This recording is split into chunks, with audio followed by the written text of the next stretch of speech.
They've come from all over North America to the Peabody Opera House in downtown St. Louis. Athletes and coaches recognized for their character and class. We hope that people will now know that they can take a stand. It's a chance to shine the spotlight on incredible displays of integrity and selflessness. If somebody in the world saw what I did and went out and did something nice, it'd mean everything to me. And one of America's most iconic sports figures, Arnold Palmer, is also here to be honored for lifetime achievement. Tonight, the gateway to the West becomes the gateway to the best night in all of sports. Celebrating those who set an example of sportsmanship in the tradition of Stan the Man Musial, one of baseball's greatest players and ambassadors. These are the 2015 Musial Awards, presented by Maryville University and produced by the St. Louis Sports Commission. Please welcome our host, Mike Bush.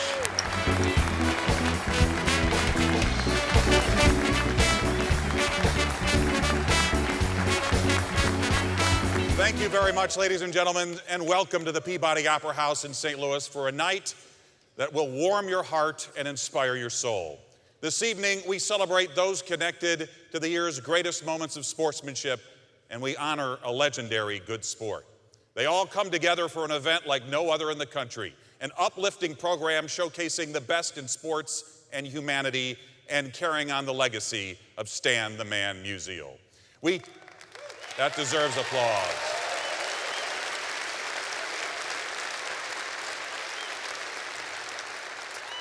We want to tip things off with the story of three young basketball players from Wisconsin. In the middle of a game, they took a stand to do the right thing. Their actions are reminiscent of the way Musial treated everyone, with kindness and dignity. No doubt, their caring and compassion would have made Stan proud.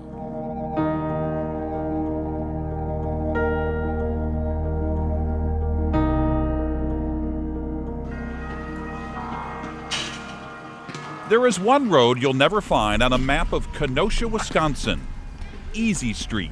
Well, it's ordinary people doing the best they can. But ordinary people can sometimes do extraordinary things. Scooter Terrian, Chase Vasquez, and Miles Rodriguez don't consider themselves anything special. I can't hear nothing. But their friendship is. Some even call them the Three Musketeers. I thought you missed.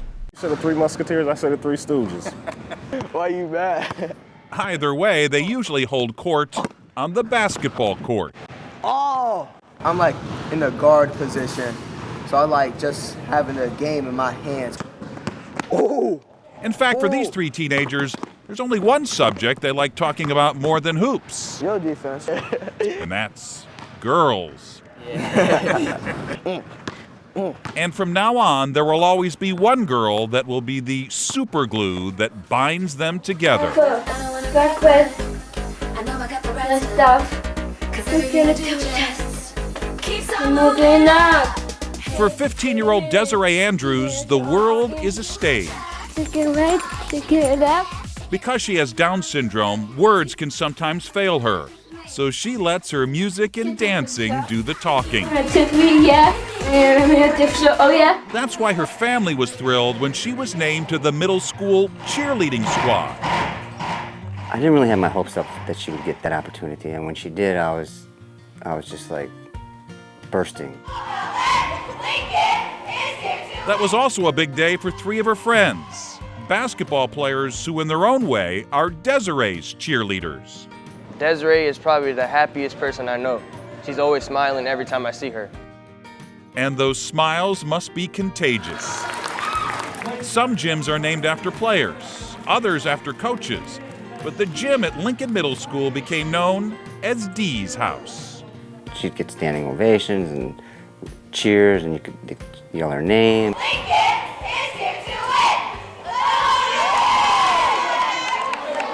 When the boys are playing, they're focused on basketball. But during one timeout, they started focusing on something else. Just like notice it from a distance. Off to their left, they noticed something wasn't right.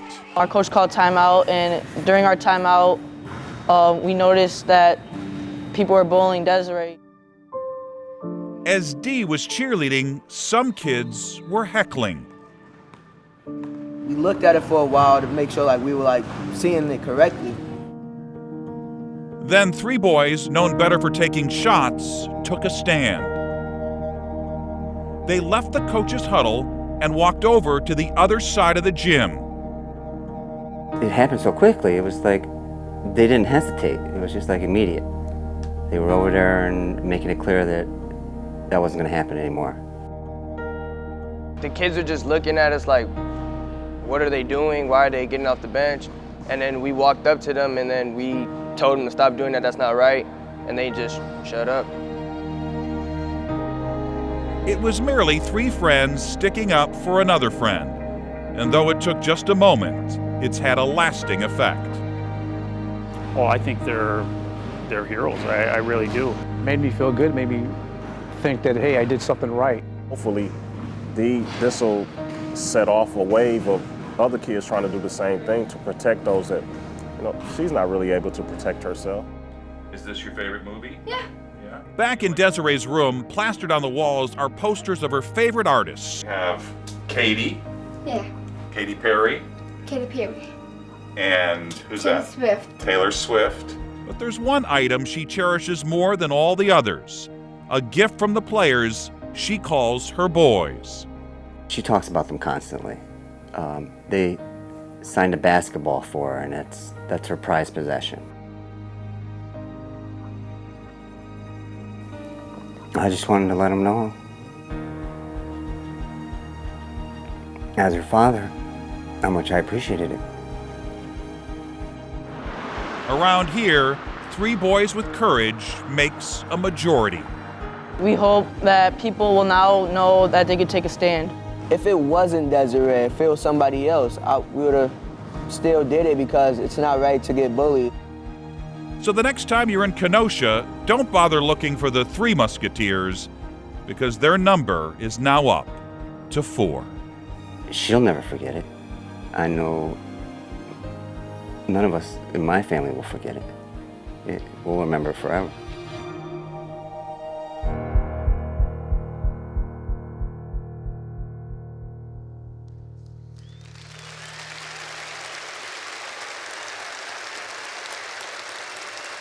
Well, we have a very special guest joining us to present tonight's first Musial Award. Along with her father, Cliff, please welcome Desiree Andrews.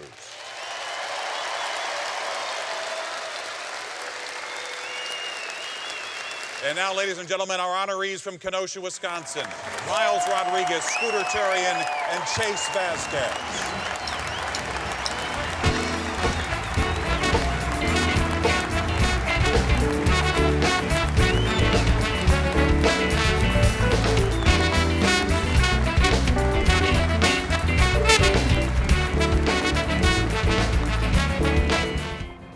In a sport of precision, nothing is more important than the right equipment.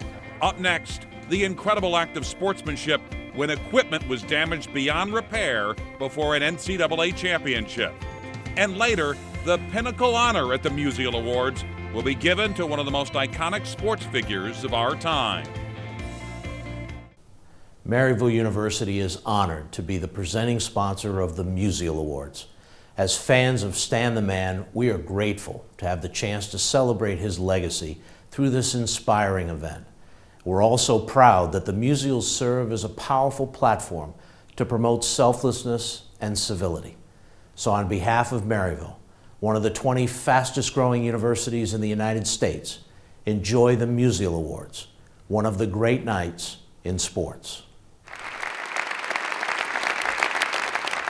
So here's a first for us. We've never recognized anyone from the sport of rowing, nor have we ever come across an instance of a team in any sport showing up at a national championship with no equipment until tonight.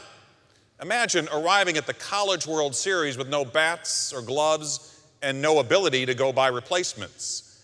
Well, the analogy played out at this year's NCAA rowing championships. To the rescue came 2 universities. Their class and generosity led to a magical ending for a team whose hopes were nearly sunk.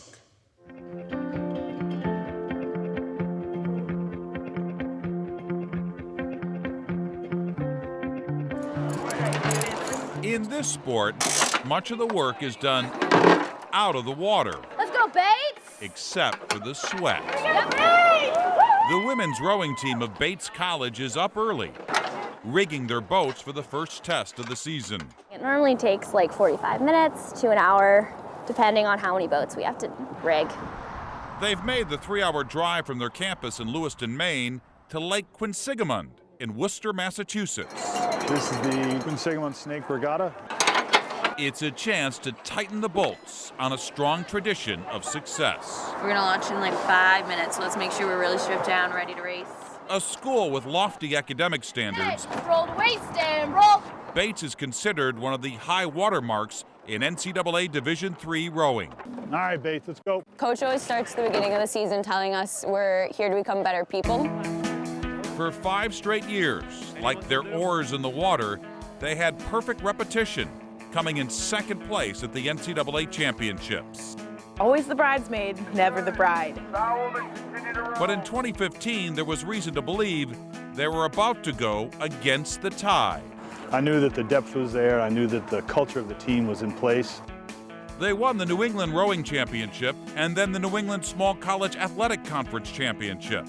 So they had high hopes for the NCAA championships out in California. When they were doing it, they were racing for much more than just their own class year. They were racing for all 5 of those years that came in second. But just as everything was going right, something went terribly wrong. Coach Steenstra got a call from the driver of the trailer that was carrying the Bates boats from the East Coast to the West. We've had an accident, and really sorry, but your boats have been damaged. Each one of the boats cost more than $30,000, and the damaged ones were beyond repair. And keep in mind, rowing teams put names on those boats. They become part of the team, part of the family. It was one of those things where you almost couldn't believe it at first. You were like, what? How? We heard that news and we all just kind of sank a little bit. Did you think your championship hopes were over? I think that in some ways, yeah. Like, think about those guys. They've worked all year and now they don't have the boat. Kevin Sauer is in his 21st year as head coach of the University of Virginia rowing team. Virginia is one of the elite programs in NCAA Division I. They have finished in the top 6 9 consecutive years with a pair of NCAA championships in 2010 and 2012. It's the oldest sport at UVA. Most people don't know about that. Coach Sauer earned yet another trip to the NCAAs last spring, and he was in Gold River, California, when one morning he ran into a despondent Coach Steenstra. He found out that Bates was at the championships, but their boats weren't. And I said, we got a boat, we're not using it, it's sitting right there. So I pointed to it and said, right there, and you can have it. He goes, no kidding. I go, yeah, what the heck, you just do it. And that's the last thing I said to him. Coach Steenstra had been calling all over the country. Loyola Marymount and Coach Vaclav Kasir stepped up in a big way, sending their boats from Los Angeles to Sacramento. And now, amazingly, Virginia was pitching in. I was so happy to know that the exact boat we needed, and it was exactly the boat we needed, was there. It was hope. It was the one thing that we needed the most, was to hear that and to have that hope. It turns out that Coach Sauer had been waiting for a moment like this for more than a quarter century, a chance to pay it forward. Several teams had helped us out, years ago, 20 years before that. Our truck had broke down and we couldn't get our boats to a race, and 5 different teams stepped up. Bates didn't know it at the time, but when you make the best of things, the best things happen. But we were itching for that first place trophy. Bates and Trinity College, very fast off the start. I think in the 2 varsity 8 races, meaning 8 women in the boat, Bates seemed to have 8 hearts beating as one. I'd never felt anything like it personally. Bates with the lead. The second varsity boat claimed the gold medal in their grand finale, edging out Wellesley.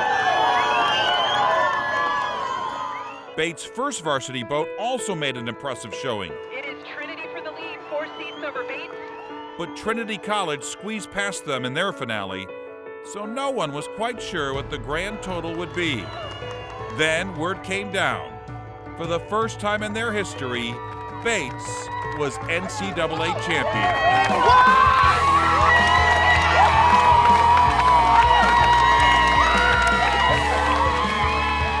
It was surreal. It was so crazy and so amazing. I was in tears. I was so happy. It was one of the best moments of my life. The 2015 NCAA Division III Women's Rowing National Champions, Bates College! They did it all in borrowed boats, and no one cheered harder for the Bates women than the women of Virginia. It's one of those things where, you know, our kids recognized that they were using our boat, and they recognized that we loaned up our boat to them, and so we cheered for each other. In an era of winner-take-all, it might be hard to imagine this kind of giving. Bates would have been up a creek without the generosity of others. This is a very tight-knit community. The rowing community is very small. So if you are kind and gracious, like, it'll come back to you.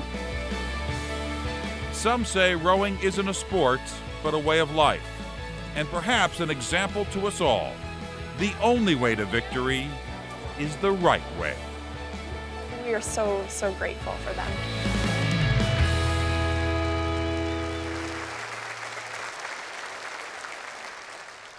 The head coach and captains of the Bates rowing team came all the way from Maine to present Musials to the Virginia and Loyola Marymount programs. So please welcome on stage Bates head coach Peter Steenstra and captains Emma Conover and Emma Taylor.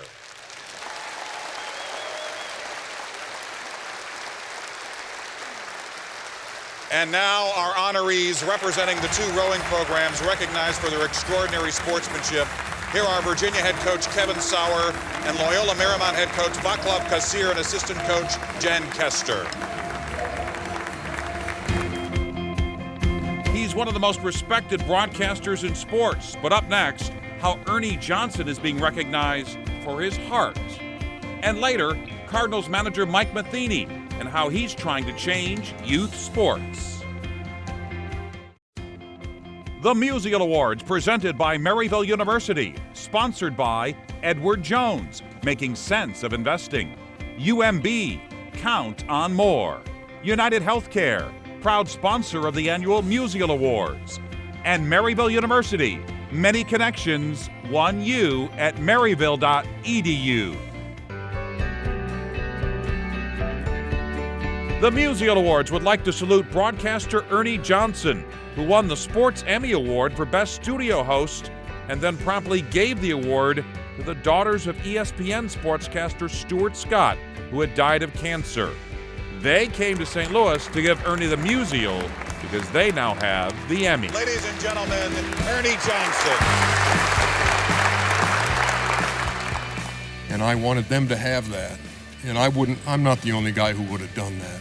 But I am so blessed to have had the opportunity to hand that to them that night. And I shouldn't be getting anything for that. No. That was just what had to be done. We also celebrate the Wichita State cheerleading squad. When only one cheerleader for the opposing team, Loyola, could make a game because of exams, they invited her to join their squad. From the NAIA, we honor the remarkable selflessness of Jason Boulay, a pitcher from the University of South Carolina, Beaufort. He sacrificed the remainder of his college baseball career to go through a bone marrow transplant to save the life of a 5-year-old boy in France. We also salute American tennis player Tim Smichek, who took 14-time Grand Slam champion Rafael Nadal to a 5th set at the Australian Open, and then after Nadal hit a first serve long, when a fan shouted from the stands, even under intense pressure, Smichek showed both etiquette and sportsmanship by allowing Nadal a second first serve. And then there was PE teacher John Blaine, who we overlooked in 2012 but are celebrating in 2015. Go! When 5th grader Matt Woodrum insisted on running a 400-meter race despite his cerebral palsy, there was Mr. Blaine at his side, offering his support and motivation when Matt started to fade. By the time they came down the final stretch, The entire class followed Mr. Blaine's lead, propelling Matt to the finish line. What was that moment like for you? It was love. It was exactly what Stan stood for, and Matt brought that out. And the fact that 10 and 11-year-old kids can see that is, let's have faith. It's out there. Good things are going to keep happening. Thank you so much for being here. Still to come, the Musial Award for Extraordinary Character goes to one of the most inspiring people you'll ever come across. Welcome back to the Musial Awards, presented by Maryville University and produced by the St. Louis Sports Commission. And now, the Musial Award for Extraordinary Character. Like the Lifetime Achievement Award, this honor celebrates someone who transcends a single act of sportsmanship. It recognizes remarkable poise and perseverance. Lauryn Hill personified those traits and more. Tonight, we celebrate her grace, her determination, her courage, and her generous spirit.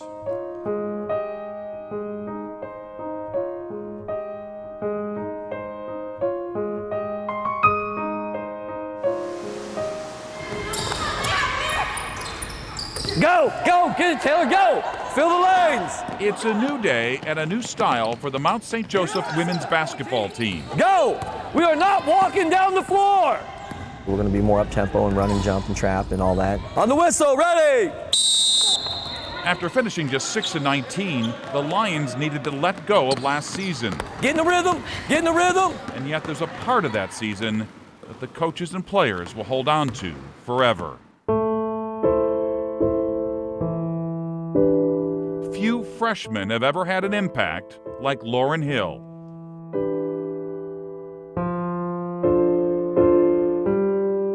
All she ever wanted to do all day was crack a joke and laugh and make people smile. What makes that amazing is that before she ever showed up at Mount St. Joseph, she had been diagnosed with a brain tumor. Was there a sliver of hope in that diagnosis? No. Tests revealed DIPG, a cancer of the brainstem that eventually makes function of the nervous system impossible. Naturally, she had a lot of questions for doctors. The first one she had asked was, could she still play basketball? Was the first one she wanted to know. First words out of her mouth, can I still play basketball? And so there she was every morning at 5:30 a.m. practicing with her team. Instead of counting the days, she was determined to make the days count. Why stop? Why give up on life? Why not keep going? She would be more worried about how we were playing than, her own health. Even when she was in unimaginable pain, she wouldn't call a timeout. DIPG usually strikes much younger patients, so Lauryn helped raise money for the Cure Starts Now Foundation and help raise the spirits of younger cancer patients. But with doctors telling her she was up against the clock, Lauryn was determined to be healthy enough to play in at least one college basketball game. Once I commit to something, I'd do it. Mount St. Joseph's first game of the year was against Hiram, but knowing the situation, the NCAA allowed them to move up the game by 2 weeks. They also had to move the game to the arena at Xavier University because so many people wanted to be part of it. In less than an hour, the 10,000 seats sold out. Number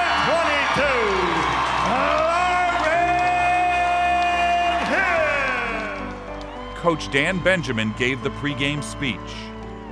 I said, you have a great opportunity today to do something special for someone special. And I said, let's go complete her mission. Lauryn's mission was to play in a game, but her team's mission was something more. The coach drew up a post play that would soon be posted all over the world. The ball goes down to Lauryn Hill, and the layup is good. A layup for Lauryn. And number 22, we will remember that layup forever. They were the first points of the entire NCAA basketball season, and probably the most memorable. It was speechless. I mean, we just all stormed the court. There's really nothing, she had the biggest smile on her face. it was a pretty good day. It was just so like happy for her, and it was just so great to see that happen. Just absolutely proud as could be. I'm so happy that people know about it now and that we can get some research going and hopefully find that home run cure.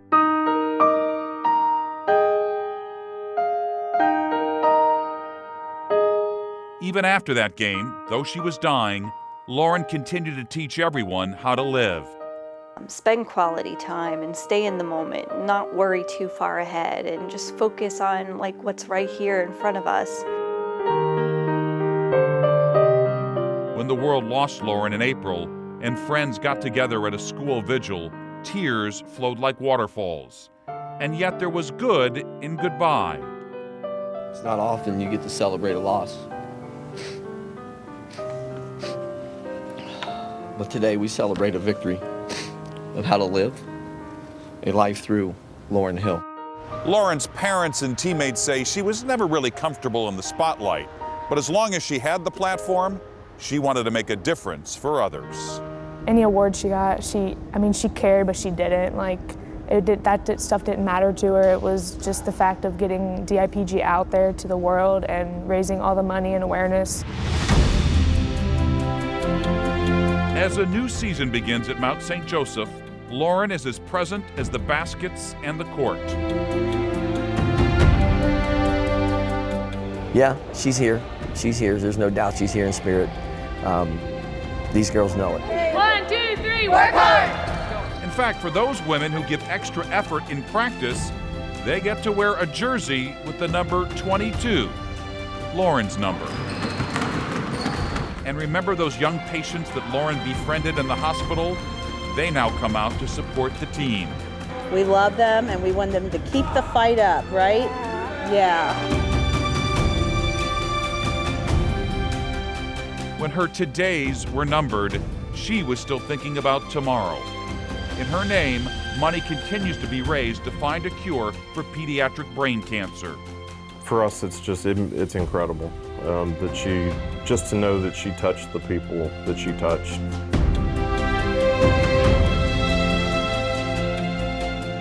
Lauren Hill, when it came to giving her everything, she stopped at nothing. It was all about everybody else. And I think if we could be half of her, the world would be a much better place.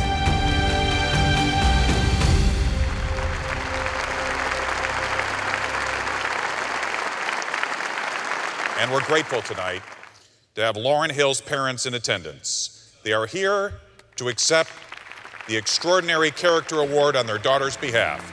So please welcome from Greendale, Indiana, Lisa and Brent Hill.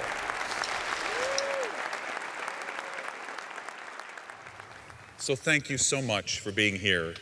This has been quite a year for you guys, and I'm just wondering, as you sit in this audience tonight, what's going through your mind?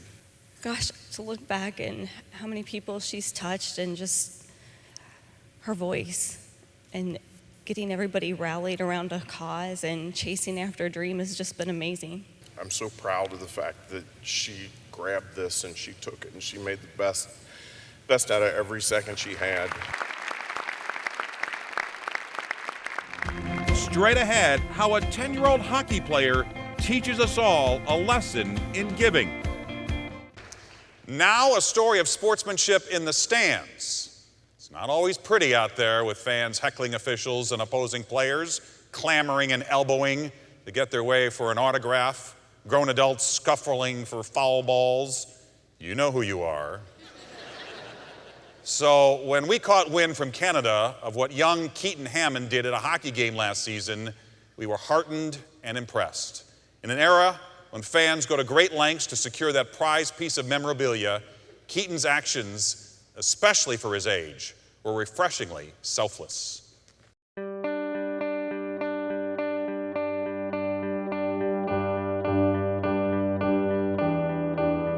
Myers works it away from Brown, walks in, scores! Go Jets, go! After a long summer's nap, Winnipeg is awake. Go Jets, go! and hockey is its caffeine. It just drives the city. It drives the conversation. In fact, on the calendar, Christmas morning has competition from opening night for the NHL Jets. I think it's because we didn't have an NHL team for so long, and we realized how much we missed them. For 10-year-old Keaton Hammond, it's even more special this year because he's going to the game with his new friend, 7-year-old Alex Delaloy. Just another step on their already incredible journey.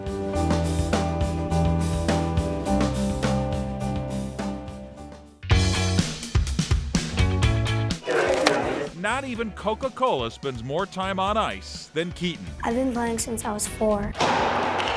He'd like to play in the NHL one day, and he dreams with his eyes open. Thanks to hard work, he's become one of the better players in his league. Yeah! He's a good player, yeah, and I'm not just saying that because I'm his dad. At the line for Myers. Now, Keaton's favorite player on the Jets is Tyler Myers, a big defenseman. Walks in, scores! Tyler Myers! And former Calder Trophy winner as Rookie of the Year. He was at a game last season when Myers scored the go-ahead goal. Myers was named the top star of the game as he helped the Jets beat the LA Kings 5-2. The tradition here in Winnipeg is after a Jets win, they announce the 3 stars of the game, and the top star signs a stick and gives it to one of the kids in the stands. And I was lucky enough to get the stick. Keaton got the stick, whole throng of kids came over and they're like, oh wow. When a boy gets an autographed stick from his favorite player, you might expect him to hold on to it for the rest of his life. You would not expect this.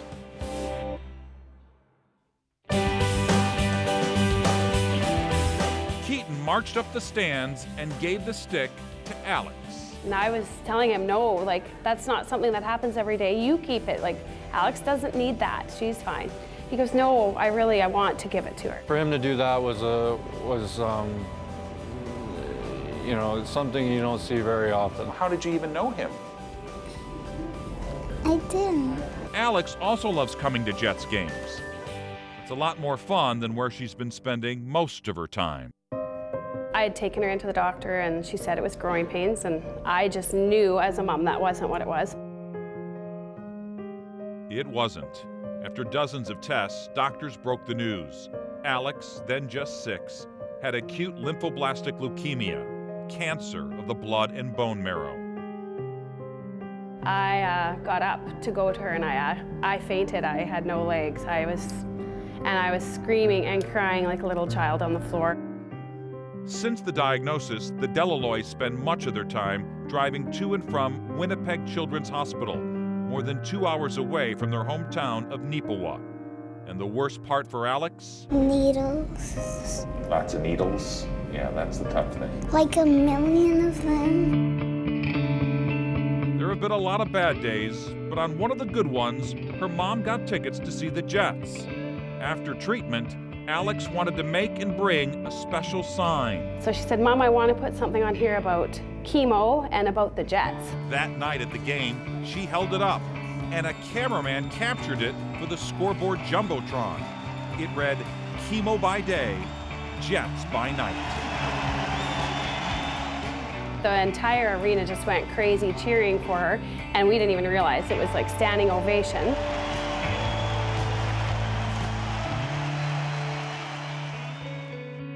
When that moment was picked up by the local news, it went viral, and a young hockey player saw it and thought that she must be a pretty amazing young girl to be fighting cancer at such a young age. Our lives all take different paths, but sometimes they intersect. And so it was a few days later when Alex and her family were invited back to another game, the game where Keaton got the stick. He looked at me, he says, Dad, he says, can I give the stick to that little girl? My parents always tell me do the right thing, and I knew if I didn't, I would look back and say, man, I wish I could have given her that stick. After getting the stick, Alex gave Keaton something too. I went down and gave him a hug. That hug continues. The two families have become friends, and that friendship has become medicine for Alex. How do you like hockey? I like it because it's fun and lots of good people play the game. The real hero in all this is Alex. I mean, she's such a brave kid. Like, I'll tell you what, if you can't get strength from that kid, you cannot get strength from anybody. Hockey still drives the conversation in Winnipeg, but they didn't mind this interruption. You don't hear about stories like that too often with grown adults, so when a 9 or 10-year-old does it, it makes it that much better, I think. Not many kids would do it, that's for sure. If somebody in the world saw what I did and went out and did something nice, it'd mean everything to me. It'll be some time until people forget the two kids who went to the ice rink and melted our hearts. It's priceless, absolutely priceless.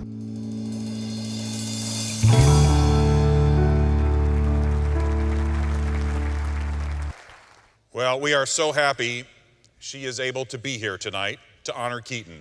Along with her mom, Jody, let's welcome Alex Delaloy. And what a gesture by the St. Louis Blues to be represented by one of their all-time greats. Here to help Alex present the Musial Award, the Golden Brett Hall. And from Winnipeg, Canada, let's salute Keaton Hammond.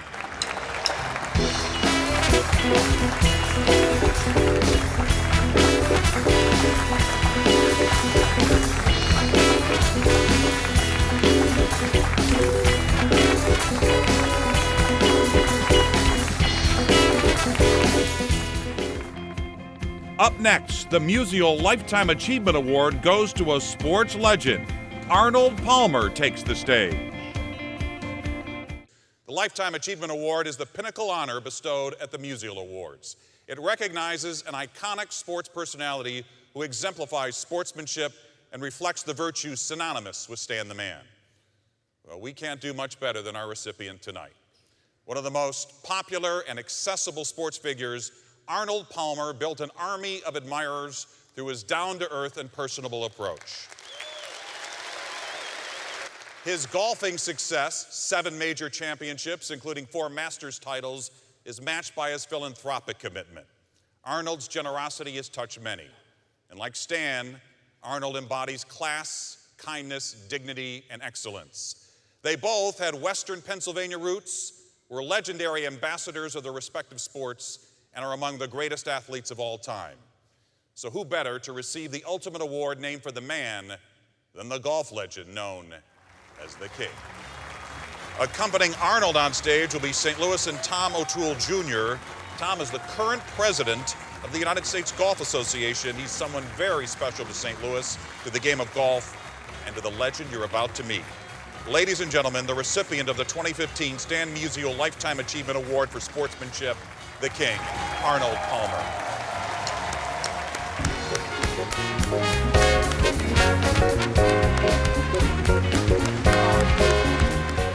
So Arnold, you know we're here tonight in Stan Musial's name. Well, Stan Musial was one of the greatest people I ever knew. And certainly I am pleased to be here tonight because of Stan Musial, not for any other reason. And if every person in the world lived their life like Stan Musial did his, you could all walk away proud.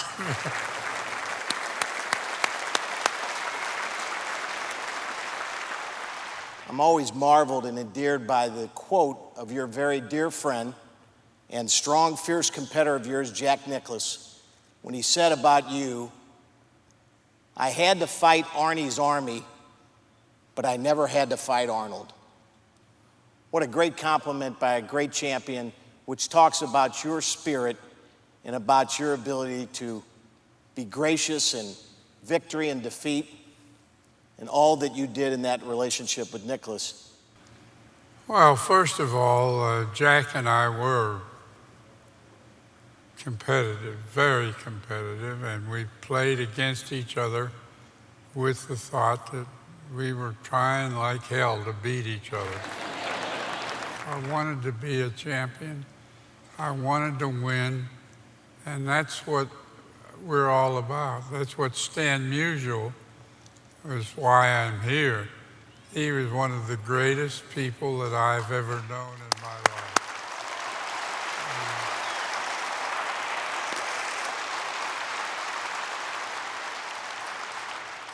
He is your 2015 Stan Musial Lifetime Achievement Award winner, the King, Arnold Palmer.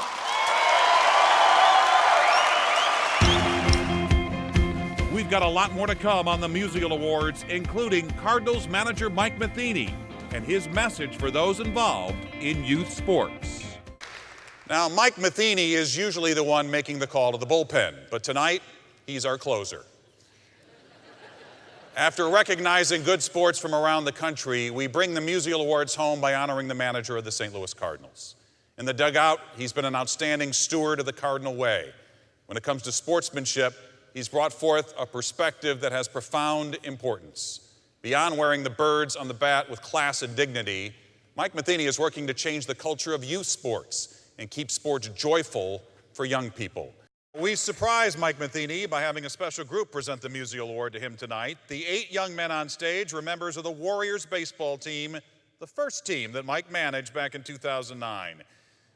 Age 11 at the time, they're now seniors in high school, and they're here to help us salute Mike's commitment to character, discipline, teamwork, and sportsmanship. Ladies and gentlemen, Mike Matheny.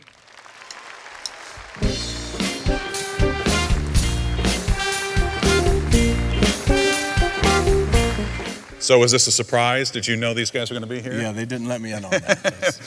Take me back to that moment where you're being recruited. Now you're a former Gold Glove catcher, and now you're being recruited to manage a youth baseball team, and you decided to set some ground rules. I'm just curious about the parents' reaction to that. There was a lot of crickets in the room. But basically the idea was, let's try and make this a great experience for the kids and get out of the way of my agenda or anybody else's. And we had great people in the room who understood that. I think we just it's easy. You get so caught up in competing that sometimes you put away, maybe, as we've heard up here said so many times, the right thing. And just trying to define what the right thing might look like in youth sports. So will this night have special meaning for you? Without question. This means a lot to me. Congratulations. And thanks for being here. Mike Matheny and the Warriors. The Musial Awards, presented by Maryville University, sponsored by Edward Jones, making sense of investing. Glazers, we are family. The St. Louis Cardinals. 2016 ticket packs are available now at cardinals.com/holiday. And Maryville University. Many connections, one you at maryville.edu. Follow the Musial Awards on Facebook, Twitter, Instagram, and on the web. You can also nominate a remarkable act of sportsmanship and watch all of this year's inspiring stories at musialawards.com. And there you have it. On behalf of the St. Louis Sports Commission, thank you for joining us for the Musial Awards presented by Maryville University. Good night from the Peabody Opera House.